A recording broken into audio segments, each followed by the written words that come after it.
Just do a quick little follow-up just to that weekly analysis, just because it didn't.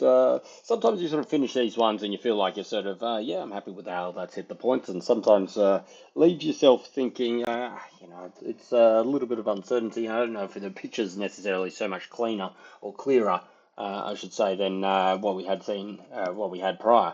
But just having a quick look around these things, and it's funny through these sort of times of sort of like chop and change and all this kind of stuff. You tend to sort of look at different time frames than you normally do. But that's the whole point. Sometimes you need that to sort of step back to have a better idea and a better picture about what we're looking at.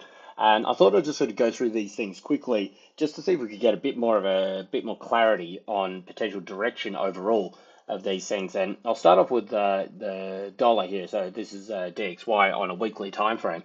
I did cover this in the sense that basically we're in consolidation. We're in a bit of a range, but as a failure to continue that range has now seen the dollar push up here. So really from a weekly perspective, if you take out a bit of the noise, as I said, on a lower time frame through 99.3, we're really looking at this 100 level. You can't sort of say, I mean, the RSI is set to sort of move. As long as we don't get some shocking week this week where we sort of come back down to sort of sub 98, and this is just a failed rally effort to go bang, then definitely we could see it sort of coming back down here. But I would say, particularly if you finish this week strong, above 99.3, 100 really is kind of where you're going to see it move to. And in that sense, you've got a break of this consolidation. Focus and pressure is on this sort of 100 to 102 level. I could see that popping, and I could see this coming up to sort of try and fill this week over here, at least at 102, if not moving higher. But let's go for the first one first. The RSI in this instance would support this move going through as well. If we have a look at sort of gold, gold's obviously sort of on a weekly time frame. It is consolidating. We did have a big sell down last week. This week was very strong with a gap up. It's actually, there is a tiny little gap over here. This chart just doesn't seem to show this, but we do have negative divergence still continuing with that RSI not really moving here. Now this can be negated by a move up above 4,600. You can qualify this sort of pullback in the RSI, and this is actually going to sort of be sort of, okay, well, now I've got a new high. This will bring the RSI up, and that could potentially lead to a big breakout over here. So we could be actually sort of coming up around that 47, 4,800. I do think it'll get there eventually. I don't know if it'll get there right now, particularly, as I said, with the gold, with the dollar just then potentially looking at a bit of a move higher.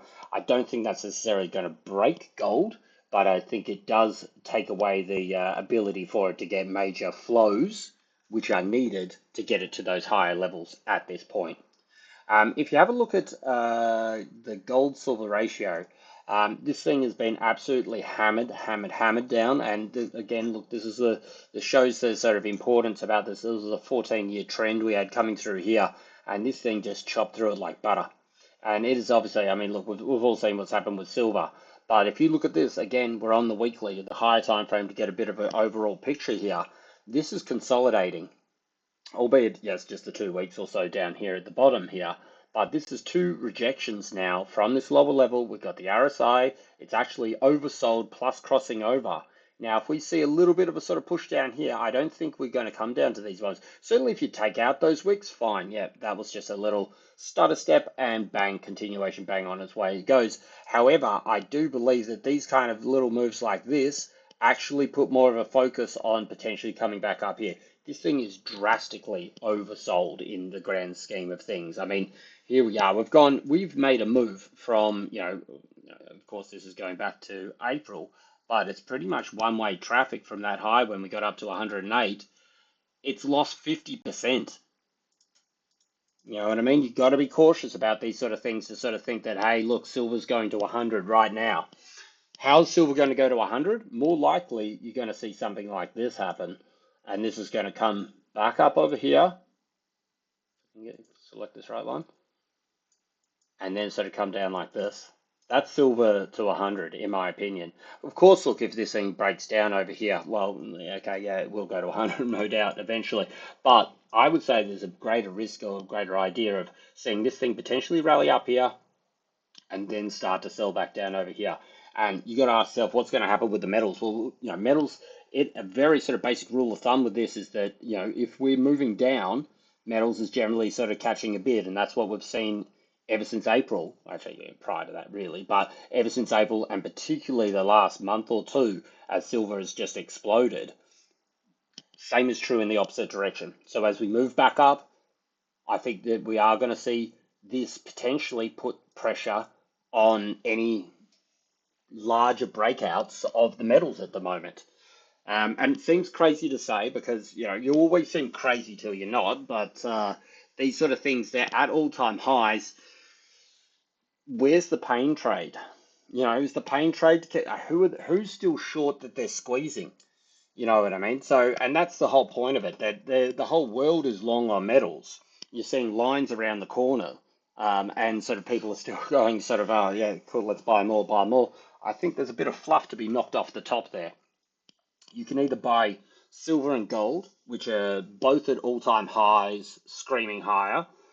And again, keep in mind, I'm talking from a trading perspective, not an investment perspective.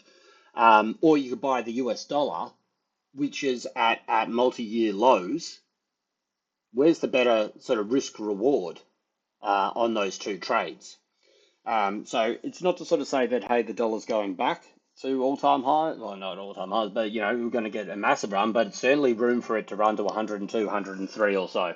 As I said a second ago, if you look at this there and we see the dollar move back over here, look at we're talking it's hit prices back in since 22. This is definitely looking like it could squeeze a few people here because they're short, they're short, they're short. Think about how many people have got their shorts above these levels here. You take them out, you run it up, then you move it down. How does that apply with these other things? Well, actually, I was talking about gold silver ratio here, but similar. Move up and move it down. Gold silver ratio will generally sort of not directly, obviously, 1 to 1 and that, but it's generally a little bit of it'll track the dollar there as well.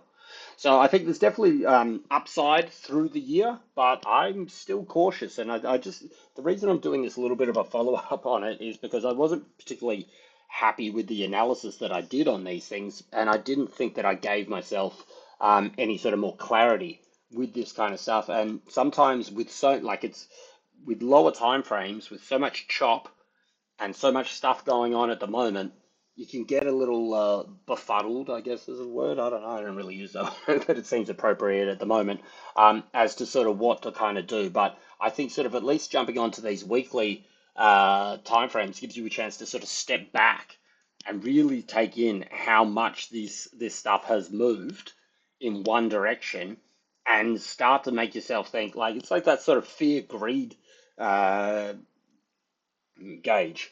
You know what I mean? Like, how greedy can you be if you've had a 50% move in one direction?